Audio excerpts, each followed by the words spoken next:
Girls, I'm going live. Yeah. Well, we are. Am I using the wrong mic? How's it going, everybody? Welcome back to my channel with the town crier ushering you in. I know it's been a hot minute since I did anything, and that's how it's going to be. I had the wrong mic plugged in. Well, I mean, we've never claimed to be professionals. I've only been doing this for 3 years. Oh my God. This is going to be a good show. We're off to a great start. Hey, JP, the only guy in the chat. How you doing? JP says, I expect 50 plus minutes of Nightwing talk, and I guess you can talk about those other books for 5 minutes. Also, Unruly Simeon and Old Wolf are here. What's up, guys?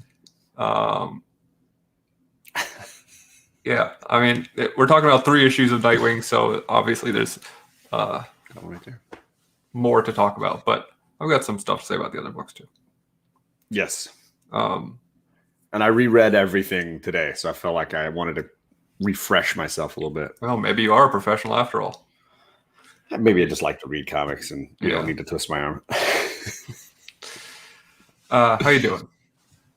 I'm doing all right. I'm looking forward to some summer vacation. I've been reading a ton of trade paperbacks, which I think is the drug of choice for me when I want to get into my comics again. Like just, reading through the whole run of Fables. I read through that whole run.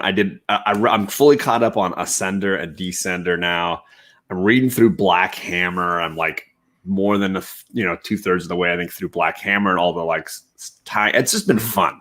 It's been fun to just read stuff and nothing I had to really buy because I owned it all. So you're just going through your own stuff, catching up, and so it's been good. That's cool. I have to get back in that habit. It you know what? I think it's the perfect vaccine or antidote to the spec market stress of new books or hot keys or whatever is reading in a trade paperback.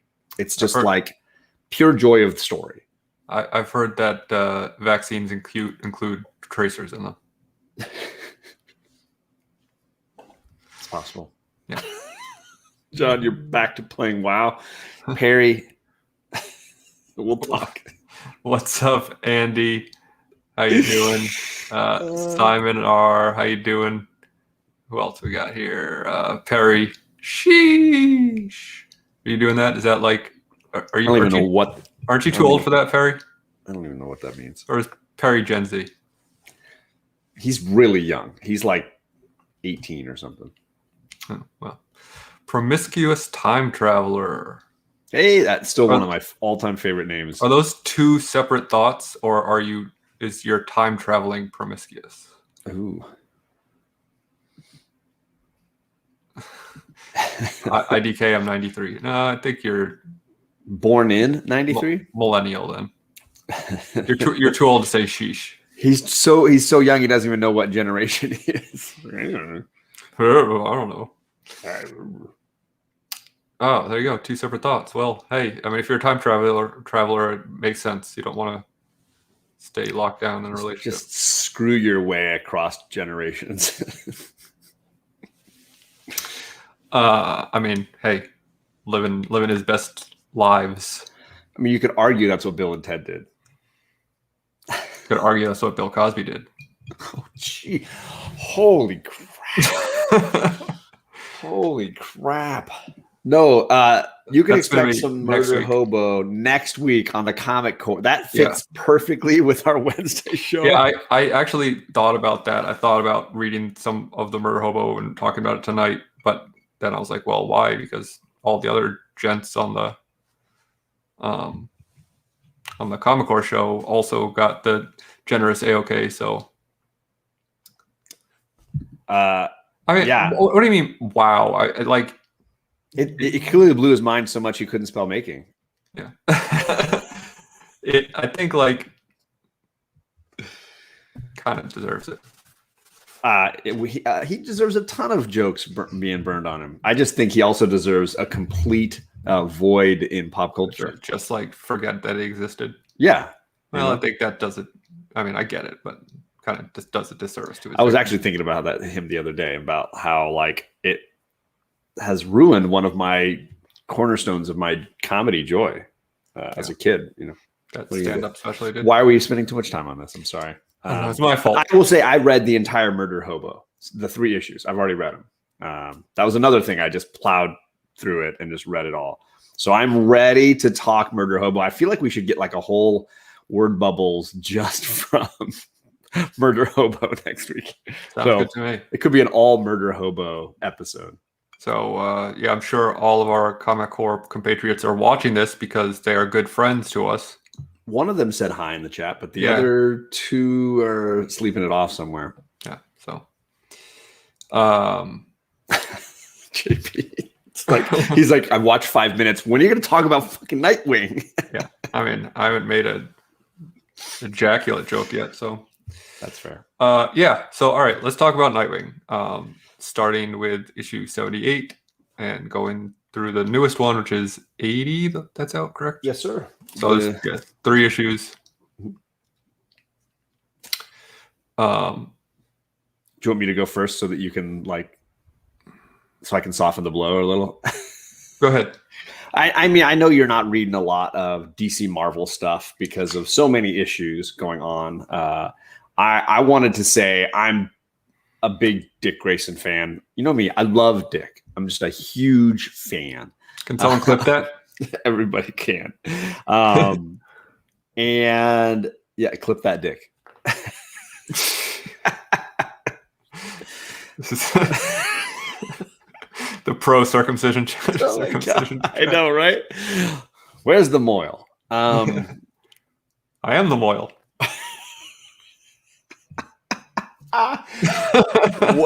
What I was thinking when I was rereading these 3 issues of Nightwing was what I liked about it was, without being too much on the pun here, it got to the heart of the character. And good one. And in that way, reminded me of a lot of my favorite runs of comics from the last, 5-10 years, where a writer and an artist have really connected with the core of where a character was at that moment in chronological storytelling, right? So whether that was, I thought of like Immortal Hulk and how that writer and artist paired well to connect with where Bruce Banner and the Hulk were in this moment of history, right? Mm-hmm. Or Zdarsky and Chichetto at where Daredevil was in his moment. And in that way, I think Tom Taylor and is it Redondo? Sorry, I'm not familiar with Redondo. Mm-hmm. They've connected, I think, with where Dick Grayson is right now, and have, in a really effective way, been telling an entertaining, fun story that takes that character in a somewhat new direction, but is totally true with the essence of that character, which is an incredibly challenging juggling act. And I will say also, the art style has been the biggest joy of it for me. Rereading it, especially the splash and spread pages in these issues, especially the second issue, issue 80, were just blowing my mind again and again and again. Of course, Tom Taylor's been doing great, but really, this reminds me a ton of some of the again, Zdarsky Daredevil. It's reminding me a ton of that. Yeah, I mean, it's definitely a tough juggling act, but as anyone can attest to, juggling dicks is never easy. Tell me about it. No, yeah, the artwork is a joy to look at. It is really the only one moment where I was like, I don't like that choice, and it wasn't even like a bad. It just, I didn't care for the choice. It was I think it was in the 3rd issue, 80. Where Don't say it. I know what you're going to say. What? The Barbara Gordon little cartoon. I loved it. It was funny, but it felt out of place because they hadn't done anything like that. And it's funny because I felt like all along there were these little moments that were like Fraction Hawkeye moments where they played with the form in a kind of silly, fun way. that might have been the most extreme example, but I loved it. I thought it was funny when she's like, "I'm on the same line, guys," and it was just this like funny little circle of her like emoji, her shutterfly emoji or whatever. Yeah, there you go. Entropy Comics, how you doing? Bearded Comic Row, I don't know if I said hi to you. I don't think so. Hello, thanks for stopping by. So for me, like, yes, like there was that scene where it's like the couple of panels with kind of the arrows showing you how he puts his baton together and stuff, which is very Fraction Hawkeye run. Totally. But, or when they're looking down on his apartment and he and Barbara are walking through it. It's like almost a whole page is his apartment from above, and you can see them moving through the apartment. Right. Very much reminding me of Fraction Asia. I didn't mind any of those choices because it wasn't a departure stylistically. Gotcha. So like I said, it was just a choice I didn't care for. It wasn't like I'm not saying it was right or wrong. It just if it was like a continuous thing where they exaggerated expressions every now and again, like a manga, right? But I love the concept of showing how Barbara was in her oracle pose, or in her oracle whatever, and they just gave her an emoji that was kind of stylistic. It made me giggle the first time, and I enjoyed it even more on the second read. It was amusing. So then what did you think of issue 1? Because I know issue 1 the critics felt like it was too slow, and there was some gripes about some of the like pacing. For me, with the death of Alfred, the use of his will was beautifully done.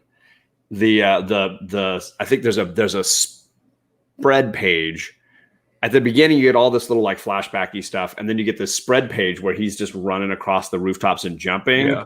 I was like, oh, wow, what a great, like, it's like you got all these close-up cuts, and then all of a sudden you got the vista. Yeah. So I loved the pacing of it. I did not feel like it was slow. I liked the fact that it was action light, but story heavy, and placing him in a specific place and time as far as DC continuity. Well, I mean, you know me, I'm always saying that they should slow down stories. So that didn't bother me at all. Okay. And again, to the artwork's credit, that's, the splash pages are great. The limited amount of action where he's fighting with the bullies and, it just has that scene where he's like kind of dodging the punches and stuff. It's very hard to kind of a lot of times make a followable action scene in a comic. And I thought, that was really well done. I find it a little strange though, just from like a time frame standpoint, because Alfred died in the comics a decent while ago. Yes. And his will is just coming out now. So I don't know where this falls in continuity. Because of what happened to Dick, where he got like shot in the head, became Rick Grayson, and then was like, he had this bizarre story arc. I think within continuity, he has been kind of out of touch. Okay. And this is him finally coming back to Bloodhaven, finally being accessible, and Barbara having to like bring the news to him because she was there, but he wasn't. Okay. I think that's if anybody wants to correct me, feel free. That makes more sense because I've obviously been out of touch with the whole. Which is, I think, another great reason this is a good jumping on point for people who have never heard of the character or never really read him, is because you don't need a whole lot of backstory. Yeah, he's coming back into his own life in some ways, and there's a lot of grounding connective tissue right here at the beginning, and then that leaves Tom Taylor a lot of room to kind of guide the story where he wants to go. Thanks. He was complimenting the chat, actually, not necessarily the show. Oh yeah. that makes way more sense. I was like, that's unlike one of our shows to get compliments. Right. I didn't say hi to Chris Barrett. Chris Barrett, good to see you, my man. How you doing? Good to see you, sir. Hope you're doing well. So, and obviously we need to bring up the fact that Alfred does have a daughter who really got the shaft, no pun intended, by Dick stepping in the way. Dick gave her the shaft. Yeah. Yeah, and I think it's funny because I think really only Comics Misexplained has been irked by this, and every time we hear him talk about Nightwing, his first comment is like, "Alfred does have a kid. Like, why didn't the kid get the billions or whatever or something?" Right? And I choose to just ignore it. Like DC continuity, I think we're just going to kind of be like, but even out like of sight, out of mind. Regardless of that, what about all of the other Robins? Truly. And even though Dick might be his favorite, it's like, here you go, here's everything. I would say, firstly, like that Alfred's like, Damian doesn't need shit. Well, right, because he's got papa money. Jason Todd is a psycho. Yeah. So really, what you're saying is, what about Tim? Yeah. What about Tim? Which I get. Yeah. What about Tim? Because I think Tim is often the forgotten son in a lot of ways. Yeah. So yeah, what about Tim? I think that's totally the best fair. Robin. I wouldn't, but yes, I know some. Isn't that in the book? Yes. Yeah. So does continuity even exist anymore? That's a great question. Yeah. Oh, thanks. I mean, I'll take it even with the insult. That sounds like more like something someone would say about one of our shows. Okay, so back to the story of the first issue. Yeah. I'm a sucker. I thought you'd be frustrated by the fact that they have the obligatory flashback to start the issue as like with the narration. I was worried like they do pull on a couple of those tropes right off the bat. Yeah, I feel like at this point, if I get annoyed by every time somebody does something like that, like I'll never like another comic ever again. But speaking of tropes, like I'm all for a good I'm angry because you heard an animal story. John Wick, tremendous. As we said, Hawkeye, really great. I just felt like it was kind of shoehorned in this story.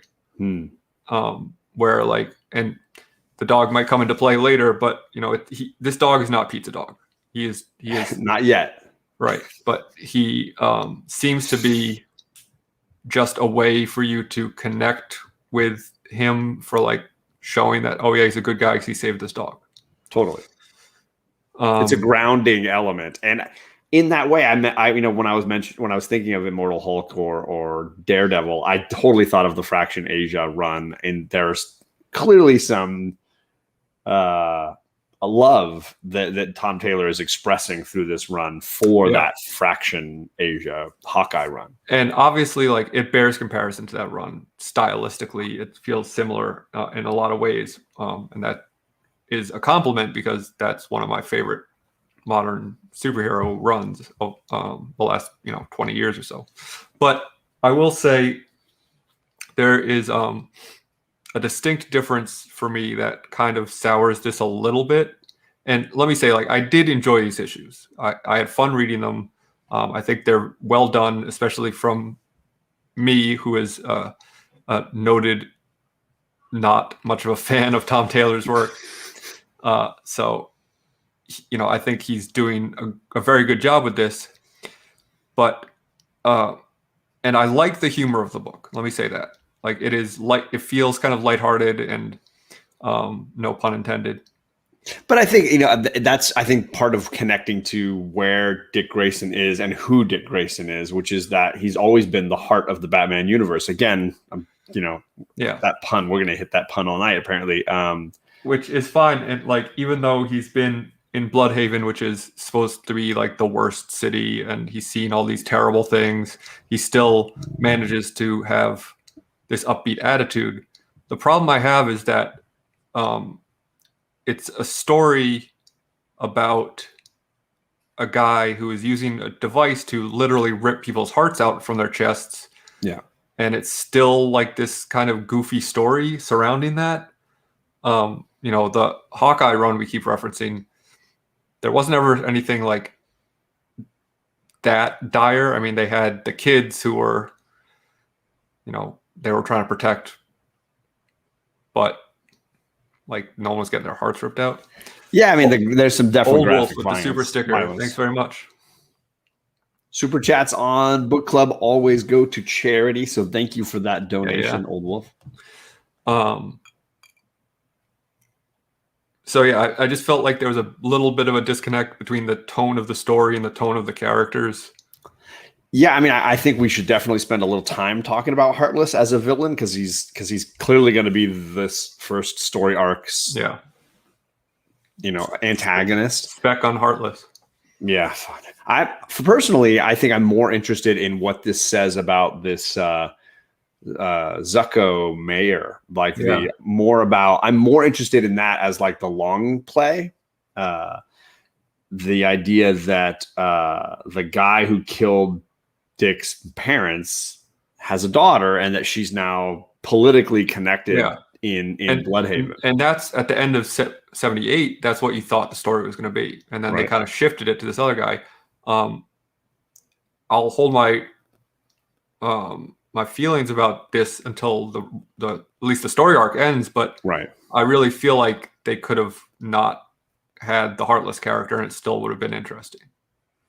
Like, I feel like it's a distraction from the thing that I'm more interested in.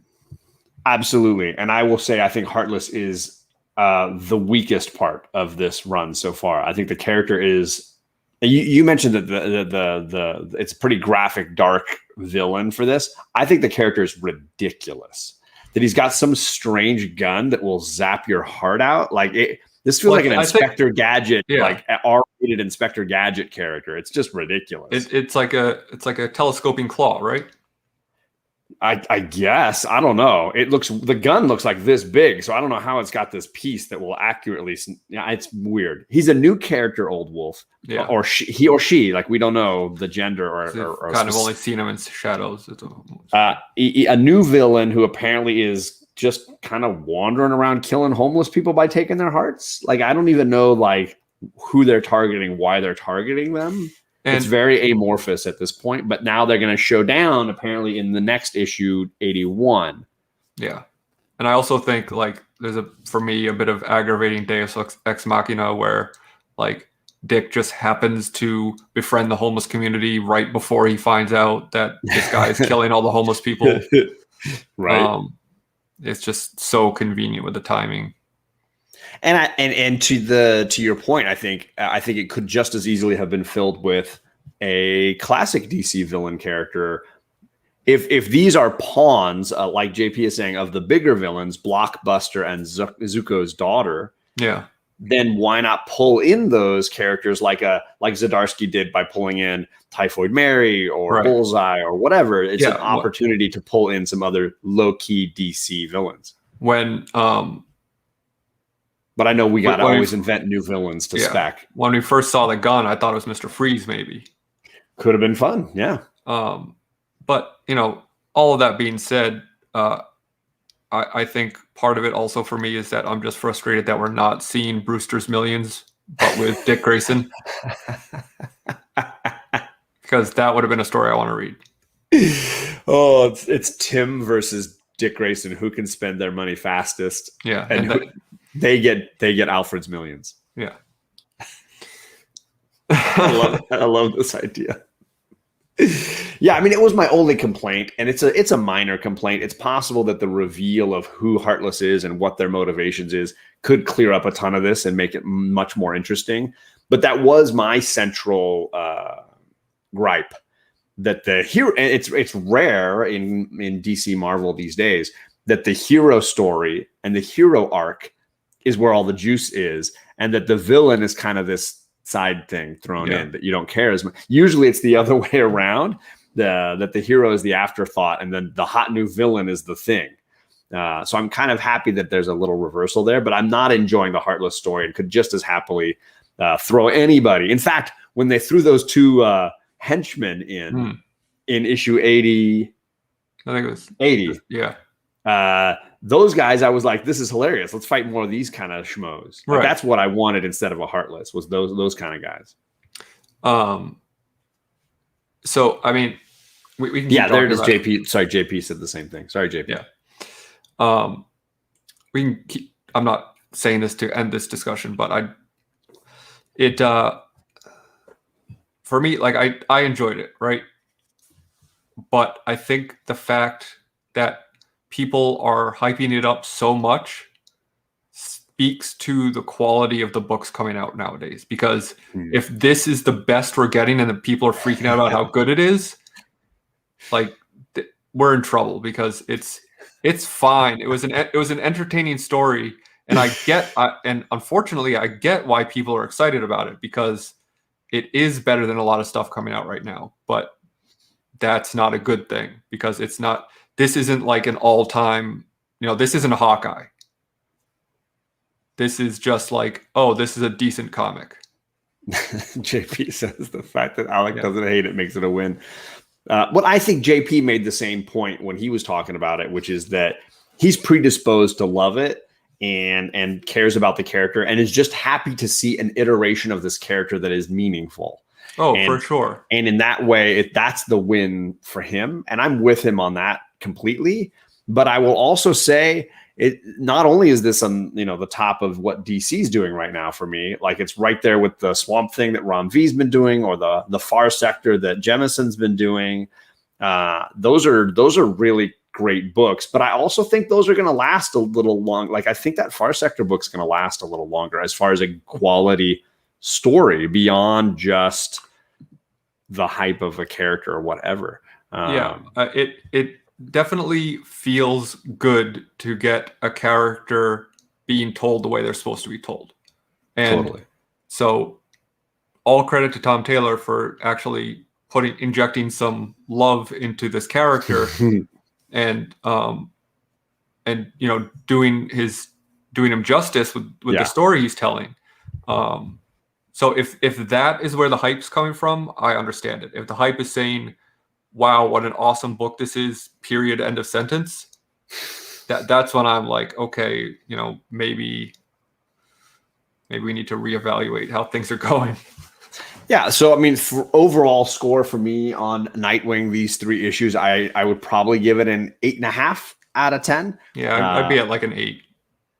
And so that's where I'm at. And again, I'm like JP. I'm a little predisposed, as you can kind of tell. I'm a big fan of the character, and I like seeing this iteration of him.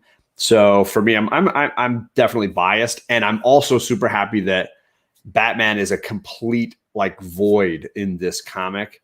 That we're not seeing or hearing from him. The closest he came to appearing was a Tim Drake joke when they gave him the wallet with the chain on it, which was fantastic. And that's what I want is the focus on the periphery family characters, the Barbara, the Tim, and the Dick Grayson. Because it is Nightwing. It's not Batman : Nightwing. So Batman can make appearances in this book, much like Nightwing can make appearances in Batman, but this book shouldn't be reliant on Batman to tell a good story. Not at all. And especially because I think the character is strong enough on his own to carry the book, unlike a lot of characters who get their own books just because they're popular. Hashtag punchline issue 1. Yeah. Hashtag Squirrel Girl. I don't care what you say. So good. But Susan's back all day. Oh, Susan's back every day, all day. Gore Vidal. What's up, Gore Vidal? Yeah. I mean, yeah, I'm sure if you were reading Teen Titans when that came out, that was a huge deal. And, I find like it's usually pretty hard for comic writers to take a well-loved character and turn them into another character that's also well-loved, because comic fans are fickle about the things that they like being the way that they like them. Yeah. Looking at you, Ethan Van Sciver. The evolution of characters, right, is not usually very popular. And that's the tricky needle to thread. Evolution is a myth. Doesn't exist. Yeah. The Scopes Monkey Trial. We're still arguing that. Yeah, the Teen Titans run is the only Nightwing I know, says Unruly. It's right here.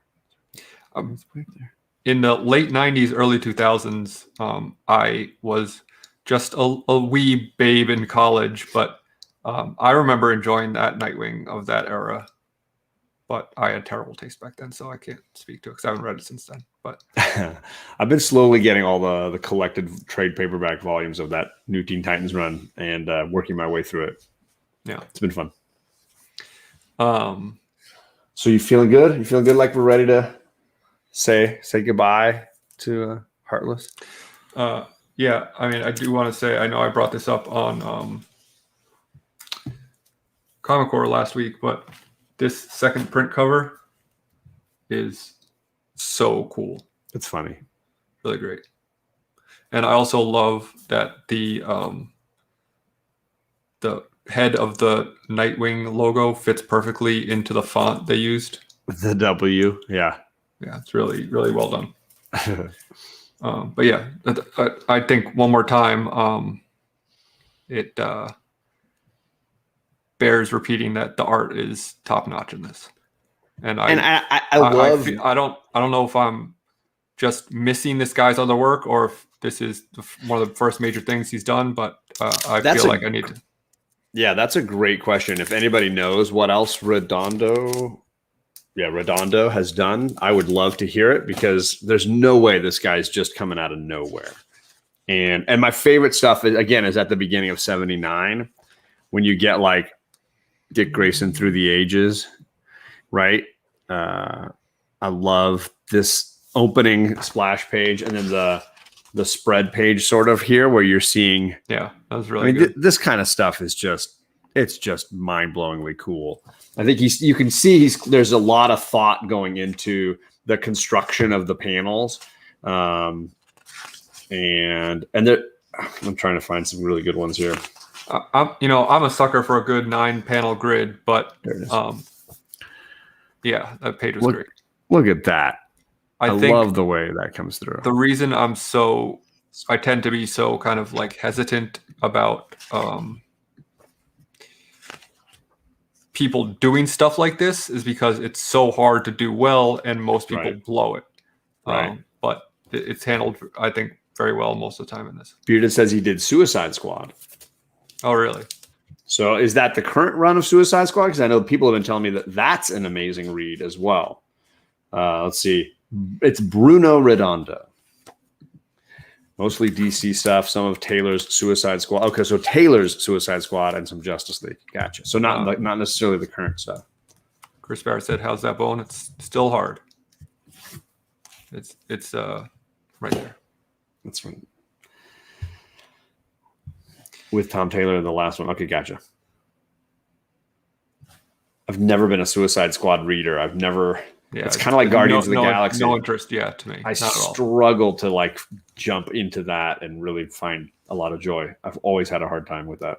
Yeah, I feel like Guardians of the Galaxy fans even don't like reading Guardians of the Galaxy. I'd rather watch the movies personally. Yeah, it's just dull as shit. Just like the Eternals trailer. I'll say it again.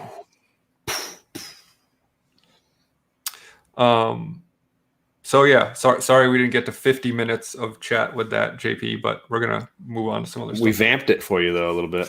Yeah. I'm assuming you wanna. Yeah, let's jump into the best book on the shelves right now. Boom. Carmen, issue 3, which I think I ended up saying when this came out was my favorite of the 3 issues so far. So I won't go that far. I will say it had some of my favorite moments and favorite things in it. Okay. But there was something in it that kind of took it down a little bit for me. Let's talk about that. Number two is still my favorite one. Okay, then what was it that irked you about this one? It was the other death character coming in and just vomiting up further plot. Or the blue-haired. Yeah, talking about like the greater picture. And Carmela, sorry, her. She was very cool, and I liked the, distinct how she has like, instead of the bones, she has kind of the circulatory system. Exactly.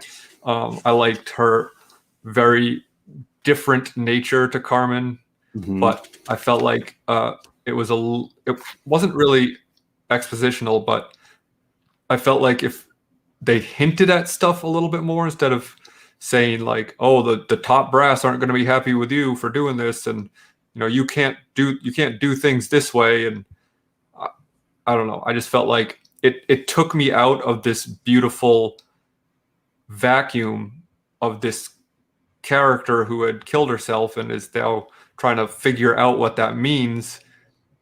They bring in this other character who is like, oh, this is so much bigger than you, that it's like kind of made her seem less important.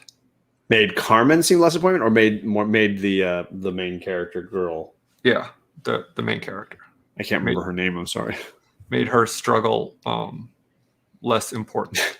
Did JP just keep repeating himself? I guess that's an acceptable amount of time. I guess he just keeps. I see 3 of it in the chat. Yeah, I think we broke him. And we did. Hey, we talked about Nightwing for 30 minutes, man. Jeez. Oh wait, did he send me a message? Sorry. Oh, he asked for the link like 30 minutes ago. Sorry, JP. Once I'm in the show, I'm in the show.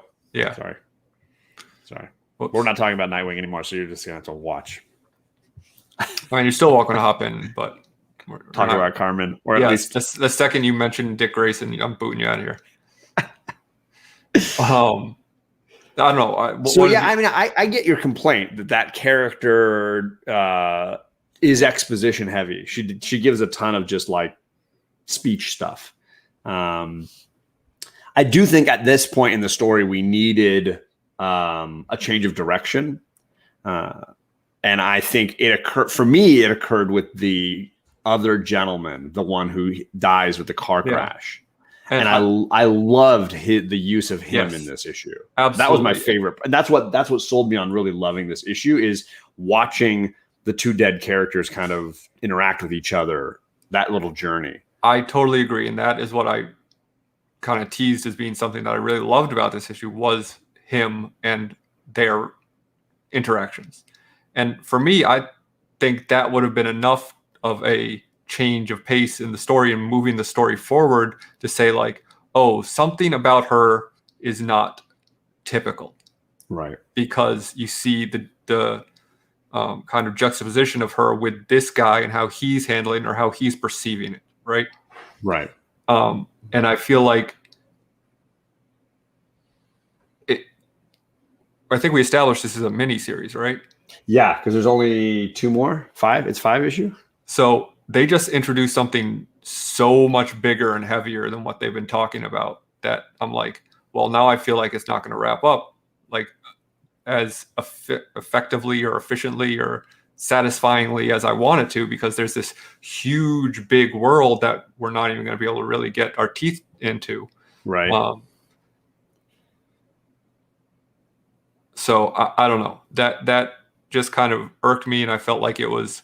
I feel like this book is too good to do that. I gotcha. And I feel like the that did not throw me off as much, and I was willing to just ride with it because I liked the glimpse into the issues that Carmen is dealing with outside of this story, the bigger picture that Carmen is kind of inside of, which extends clearly beyond this one girl. And however, that's where our story is this one girl. Yeah. And again, like, I didn't mind the other character. I didn't mind her kind of bitching out Carmen, for lack of a better term. I just feel like they could have done it more, not so heavy-handedly. Like if that other Carmela came down, ushered the guy away, and you saw like, this is what it's supposed to be like, or even if she said that to Carmen, like saying like just one snotty remark of like, do your job the right way. Then we could have said like, oh, what is this about? So she is doing something more than she's supposed to. Like there's a reason why this is important. Sorry, Charlie comes through singing Mickey Mouse theme song, and I'm like, what are you doing? Don't want to get me permabanned. So for me, I didn't have such a stark reaction as you did, but I totally get what you're saying. I think it's 5 or 6, right? I thought it was supposed to be 5. Yeah. So I might be wrong, and I don't know. It didn't say to be say concluded or whatever. No, like sometimes they put at the end of it. 4. Second I think to it was last 5 issue. or 6, but Okay. Because 4 is next week, right? I think it's just next week. I think so. I also will say I really have been enjoying the detail. So the shadows. Mhm. I love the fact that there's been these elements of shadows, her shadow being different from other people's shadows. Yeah, where it's going in a different direction, like different light source. The detail in the artwork is fascinating to me. The fact that her sun is moving at a different speed because it's clearly setting faster as she runs out of time. I mean, talking about big splash pages, like all this big splash pages where you see like the vast views of the city and stuff like that, they're so wonderfully rendered. Yeah. This one has fewer. The newer issue 3 had fewer of those, but like 2 had some great ones where you had like the whole city and it's showing you like how people are moving around. This one had, where's the one like before the car accident when it's like, yeah, you get to kind of see the roundabout where the car is heading around one direction and he's walking across the park to the lady the other direction. And you just see it coming. You knew what's going on. Absolutely. But yeah, I mean, the reason I like 1 and 2 so much is because I felt like it was just this beautiful existential story about what life and death means, and what is the purpose of anything, and like the choices we make and all this stuff. And then this comes along and it's still about that clearly, but then it's like, oh yeah, but there's this whole political side to death too that kind of just, I don't know.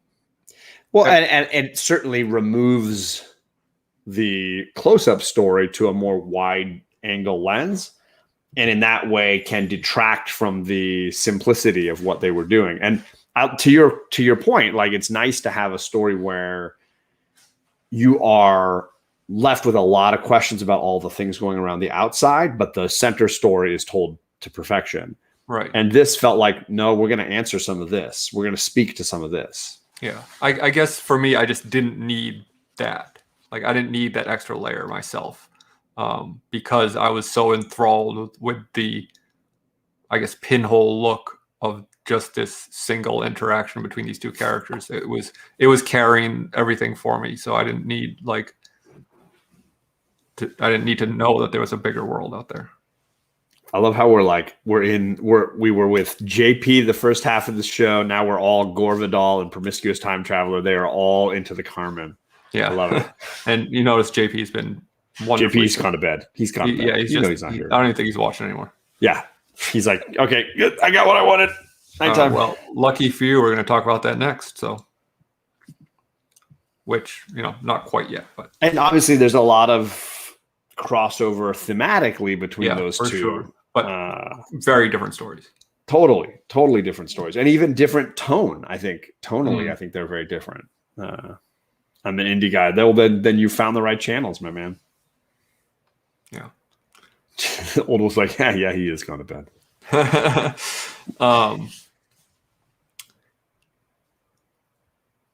mean, I don't know what more there is to say about this individual issue. The art's still amazing. Again, looks so good. It's told so well. Like I'm harping on something that like in another book would still be like better than most of the stuff that comes out. So I just.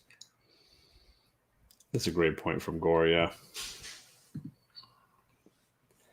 Yeah. Spending a little time forcing, is it Catty to face down her decision-making. That's incredibly meaningful in the bigger picture that we're looking at here. JP's still here. What? Yeah. Yeah, and like if they only used Carmela as a foil in order to kind of piss off Carmen to have that kind of snap against Katie. Yeah.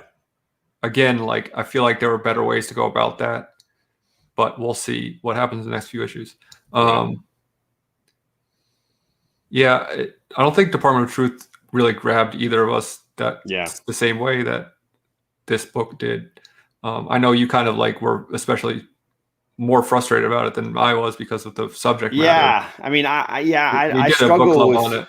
Yeah, we did a book club on issue 1, and I struggle with conspiracy theories and conspiracy theorists in general. So that was a big turn off to me for Department of Truth. I will say I have picked up, and in my to read box, I have the first like 7 issues of Department of Truth because everybody said read it. I have yet to actually give it that time. I might just buy the trade and read it that way at this point. Yeah. I mean, that's what I planned on doing with it because I enjoyed the first issue, but I do hear that the latest issues have been disappointing for a lot of fans, that they've not been enjoying it as much as they did at the start. Yeah. But I've only read issue 1. I have not gone past that. I caught up on Philadelphia first, which I've been loving. I have not caught up on Department of Truth. Yeah. Send it our way. Please do. Are these to see how much overlap there is with? Yeah. With are these like all time 25, or are these like current published like in the last year kind of 25? Yeah. One of my very early videos, I did like a top 10 indie reads list, which, for what it's worth. Yeah, absolutely. Oh, there you go. Current. I'm very excited, man. Yeah. Heck yeah. I would love to see that list. There you go. Gorvidal said, since I live in Texas where conspiracies are rampant, right after reading the first issue of Department of Truth, I passed, which is kind of what John feels like. Yeah, I mean, I have a couple of family members who are deep down some rabbit holes as far as that stuff and just have not been able to come up for air and find any life around them because they're so into that. That's all that their life is now. It's depressing to me. And so then it's hard to like enjoy the silliness of what I think that book is trying to put out there, which is kind of the ridiculousness of conspiracy theories. But it unfortunately, in the world of the book, gives credence to the flat earth theory, which is I think, I mean, I'm not going to get into it, but yeah, we could go down that rabbit hole easily. So, okay, yes, Carmen is worth the time. 2 more issues. It's still I want to read more. Still a 9+ on the scale. Like I think I gave issue 1 and or 2 at perfect 10, but I think this one's a 9 for me, but I think it's always been in that 9 range for me, pretty much all the way along. It's still, I think, for me, the best book out right now. And one that not a lot of people are talking about. I feel like it's pretty under the radar, but then so was Little Bird, right? So. Yeah, which people just can't handle how good Little Bird is. I feel like I want to go back and reread that this summer. It's so good. It reads really well in a trade. Yeah, Layla Starr. Let's get into it. I will say I enjoyed this issue more than issue 1. I did too. I think the Crow is my new favorite character.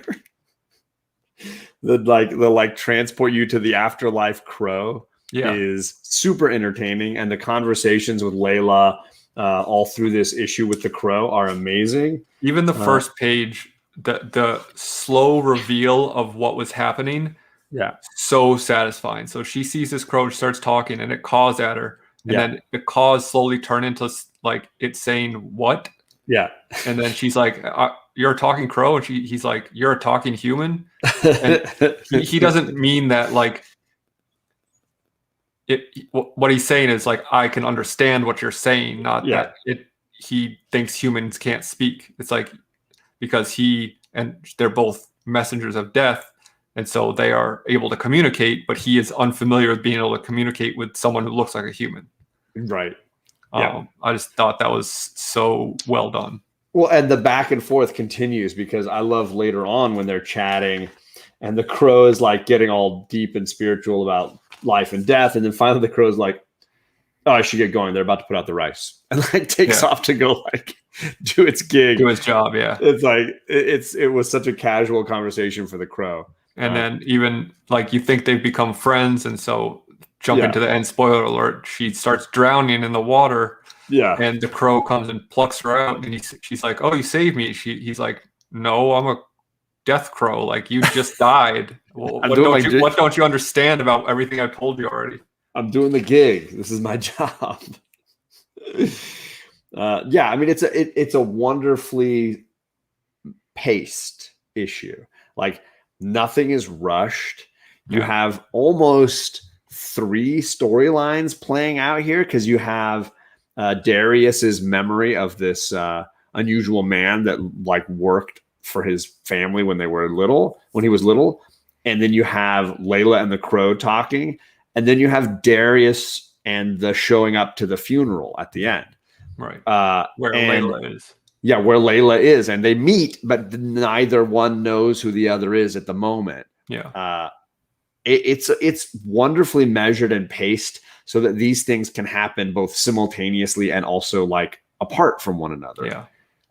So I mean, the structure of the issue is really complicated, but the read is very fluid, which is challenging to say the least. Yeah, I mean, it is. It's told super well, and like it never lost me for a second as far as like saying what's happening. Right. And I also, and I don't know why this choice was made, if it was made just because they wanted the character to look somewhat strange and grotesque, or if it's because it was supposed to be a memory from a kid and he didn't really understand it. But the way they drew the caretaker just like was like almost grotesque. like a hunchback. Grotesque basically is like the best word I can use for it, because he was just all stringy and lanky and strangely proportioned, and but they don't ever refer to him as being anything but a giant. Right, is what someone who says sometimes. Who's born in a different area of the country, so he looks different, but like you haven't gotten any sense that this isn't Earth. Right. So like I'm sorry if we're ruining the fact that you're going to read Department of Truth, JP. But hey, I could buy the trade paperback and join your discussion, and we'll see where we all come out on this. Again, I hear everybody told me you got to read it. It just gets better and better, and so I have all the issues up to like 7, I think. So I'm ready for it. I just have to take the time. Yeah. So yeah, but we're talking about Layla Starr. Yeah, great choice artistically for me, drawing the character that way. So I'm curious. I mean, I'm assuming this is a mini series, that it's 5-6 issues. I'm curious what the design is, because it seems like each issue is a lifespan for Layla, and each time she gets a jump in time, letting Darius get older and closer to his ending of death. Right. So for those of you, hey, what's up, Matt? The boy with 7, Matt. Good to see you, man. For those of you who haven't read issue 1 or missed our chat on issue 1 last month, it's basically, so the main character, Layla Starr, is death, and the grand god of the god realm, whatever, tells her that, hey, the person who is going to invent immortality has been born, so we're downsizing your department. We don't need your services anymore. And it's this guy named Darius. So God then sends death to a human form, or I forget how she gets to human form, but she basically wants to kill Darius as a baby. So she takes human form, right. And but then she kind of can't bring herself to kill the infant. And they talk about that in this issue, where she's like, I've reaped so many souls. Like, why was I hesitant? Like, being in this human body has, like, it made it seem wrong. So it was kind of an interesting discussion of like morality and inherent morality, because clearly she was taught that it doesn't matter. Right. Or she felt like it didn't matter, but then since she has this inherent human morality, she's like, oh, I'm not supposed to kill a baby. Which was a wonderful dichotomy of character. Right. This is The Many Deaths of Layla Starr. I don't know where my issue is. Right. John has it. There's the back. By Ram V, who's writing the Swamp Thing right now at DC and is writing the Catwoman, I think, as well at DC. I have the fun foil variants for issues 1 and 2. We're better late than never. We're talking about it. We did Carmen, we did Nightwing. Now we're on to we're finishing Layla Starr here, issue 2. So where was I going with all that? Just the overall plot and the idea that the character of Layla Starr, which is death put into a human form, might now be affected by the human form she's taken. Right. So she, at the end of issue 1, she dies, I think, running out of the hospital. She gets hit by a bus or something, right? If I'm remembering correctly. The issue 1 is a bus, yeah. And then she wakes up in this guy's apartment who kind of is some sort of god. It's God, basically the god of life. Giving her another shot at this.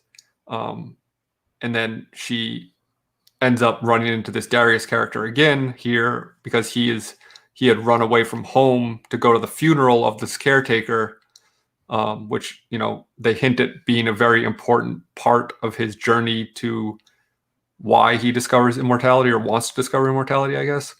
And then she gets kind of ran or like sucked into the funeral herself, and they're putting these flowers out in the water, and she drowns. And then she wakes up again at the same guy's apartment. And this time it's 12 years later. Right. So he was 6 or 8 in this issue. So he's got to be a teenager somewhere. 18 to 20. Yeah. Which is, obviously a different jump in time than the first issue. So I don't know if each time it's going to be longer for her to come back or what, but. Yeah. Promiscuous time travel. Yeah. Dang, everyone knows first names here. I mean, it's easy when the same 12 people watch your show every week. I'm not saying I don't appreciate each and every one of you, but I'm not Bueller or something over here. Right. So yeah, it the way they are unfolding the story is very interesting to me. And I think this one has a wonderful sense of humor, just like Carmen, but has a different sense of humor. Oh, for sure. But I really appreciate the tone of this one. And honestly, I might like it more than Carmen, but that's just the tone and humor matches more my taste. And I'm excited to see where this one will be going for me, Layla Starr's a 9.5, 9, somewhere in that 9. Yeah, this issue was like a 9.4, 9.6. Yeah. Like it was tremendous. So I would recommend The Many Deaths of Layla Starr to people as well.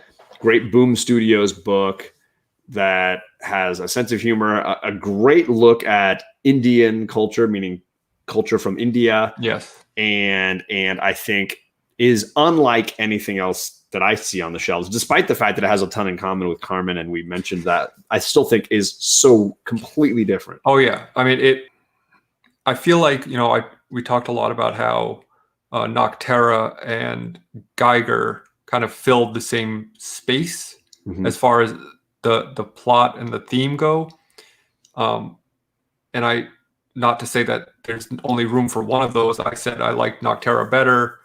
That doesn't mean like I can't read the other one, but I feel like it's similar for this, where these two comics kind of fill the same space, but they are not the same. No. Totally. Well said.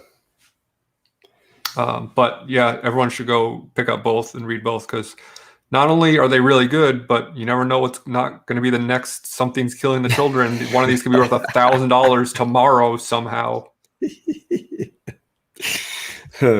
Indie only talk. I'd love to. Yeah, we would love to have you, my man. Hey, hit us up on Instagram. We can cater a show however we want, especially because I basically don't read Marvel or DC anymore.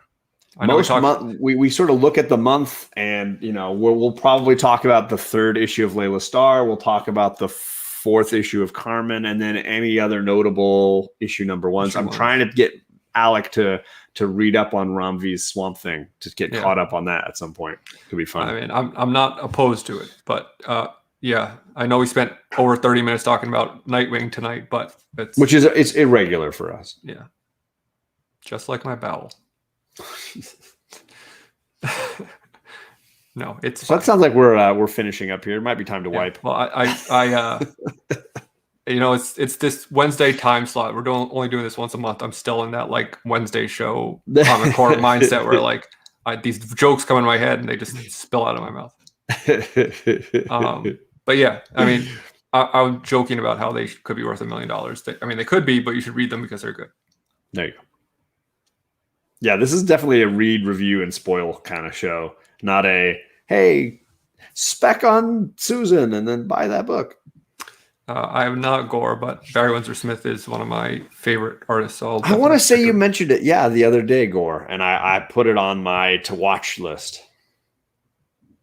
No dumpster fires. No dumpster fires. Yeah, that's the kind of the beauty of this new format where we talk about things from the previous month rather than the day they're released, because we can say, hey, I liked this month, let's talk about that, instead of saying, hey, how about we give this a shot? And then it turns out to be terrible because most books are terrible.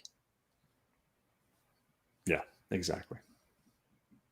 And both of us, I think, skipped Last Ronin, right? Issue 3, we skipped. Yeah.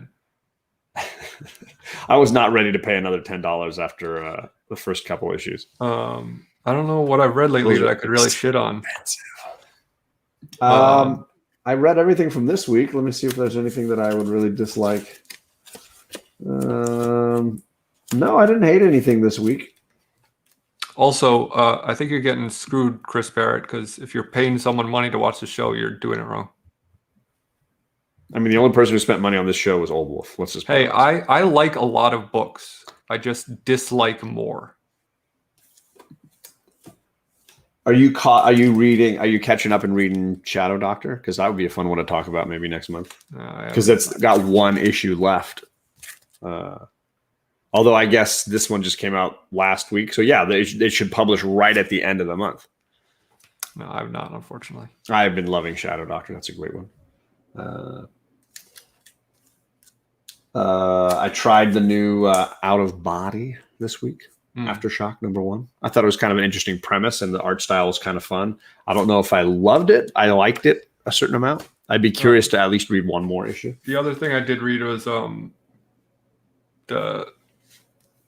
is it? Phantom of this thing. Phantom on the Scan. That I didn't love. Issue 2, or just overall? And I mean, we talked about this a little bit when we talked about issue 1, where the artwork is super cool looking, but doesn't always service the story best because sometimes it gets a little muddy and hard to read.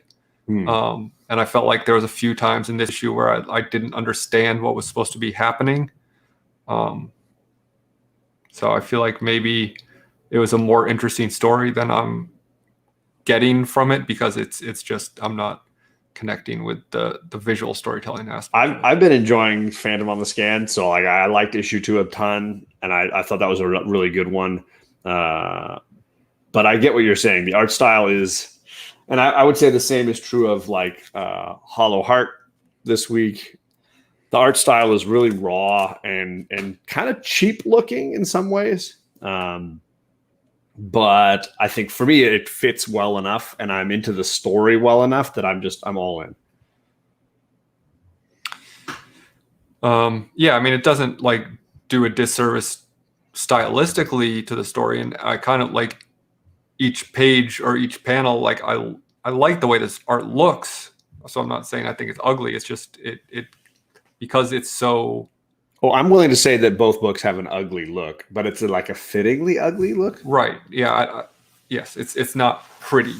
When I say ugly, I mean it's not like distracting or something. Yeah. I don't know. There's a lot of art where I look at it, I'm like, okay, that's bad. This isn't bad art. It's just not. Just kind of hard. Yeah, I think Hollow Heart has a ton of haters. I've been really enjoying it. I thought this is one of my favorite covers this week. I love just the like having all the little items like they're in some kind of a treasure chest or a light box or something. Like, it's just, I dig this cover a ton. I thought this issue played out a lot of the things we predicted in issue 1, where we're like, I don't know that I trust this guy. He seems like he's maybe scamming Elle, the robot, right? This was definitely playing into that. It was not a pure love story. There's definitely a lot of underlying things going on. So I enjoyed it a bunch. Jen Hickman, I don't know who did this cover. Yeah, I would say the art is pretty flat. It's very gray and monotone, and I think that's in which I'm assuming he's talking about in Phantom of the Scan. I think he's talking about Hollow Heart. He says he's a hater of Hollow Heart. He's not a big fan. Ooh, it's a wraparound cover. Look, it's on the back too. I forgot that. Variant. Does it say? I don't know what it tells you. Covers are all by Paul Tucker, so he must have done both covers. It says colors, lines, and covers by Paul Tucker. So I don't know. So yeah, that's about all I got going so far this week. I will say I was bamboozled by Green Lantern. I loved issue 2. Issue 3 looks like it might be, now they're doing the anthology 2 stories. We're going to split it up. We got a John Stewart story and a Far Sector story. So I'm a little pissed that they're pulling their DC shenanigans on this. I'm going to charge you an extra $1 for it. It's $4.99. When you only want to read half the book. This is what I'm saying. So I was a little disappointed by issue 3. Didn't love the John Stewart story and thought the art was not as consistent. Although I loved the cover. I thought, again, the John Stewart cover was kind of cool. I don't know. I'm hoping it ties together and it's not just like separate stories. That would be a bummer. I am bamboozled. Deal with it. I'm not going to deal with it. Yes, I use words like shenanigans, bamboozled. Chicanery. Ooh, that's a good one. I don't know. Yeah, it's late. So, I mean, that's all I got. Yeah, me too. Cool. For me, it's Carmen right now. We'll see. Until it finishes, and I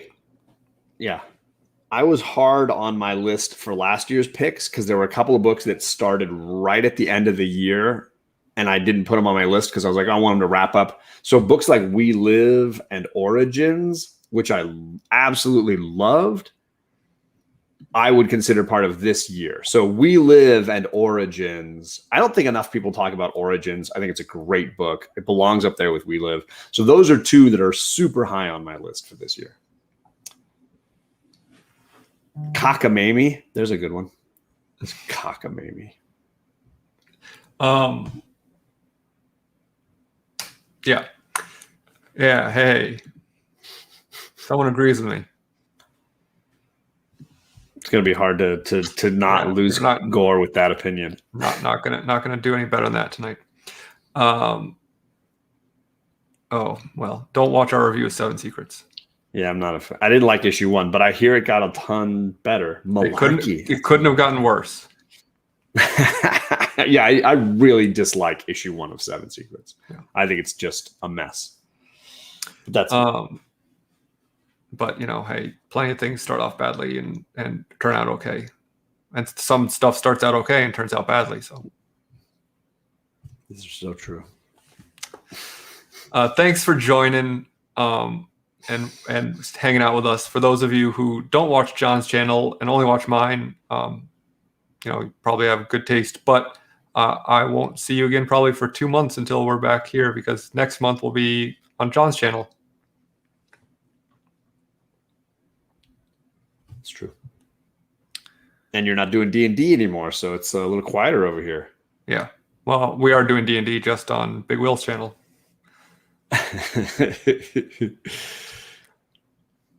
Hey, look at that. I want to be Ebert. I respect both, so I'm down either way. Yeah. All right. Always fun hanging out. We'll see you next week if you watch our Comic Core show. If you don't,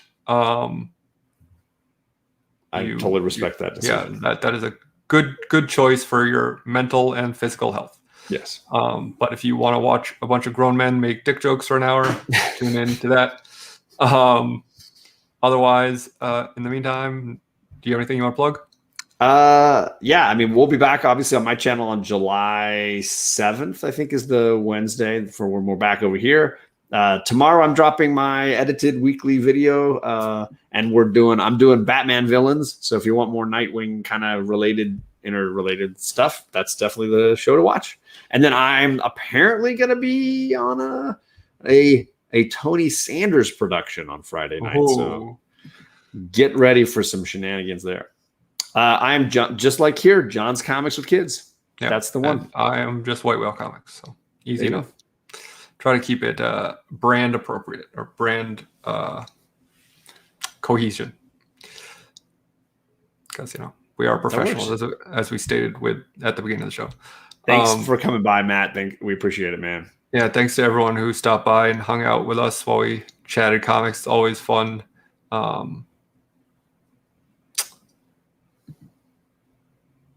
Oh, yeah, I am talking Fables tomorrow. I'm already done reading it, so I'm like, I'm already done. I don't need to. No, I'm not going to read 12 and 13. I did that work already. You served me up, and then I didn't say anything. Yes, they're right here. I've got them right here. One of my favorites and one of my least favorite Fables books. Ready to go. I like the Great Fables crossover. I thought it was interesting. Tune in tomorrow and see what happens. Cool. All right. Well, have a great night and never turn your back on the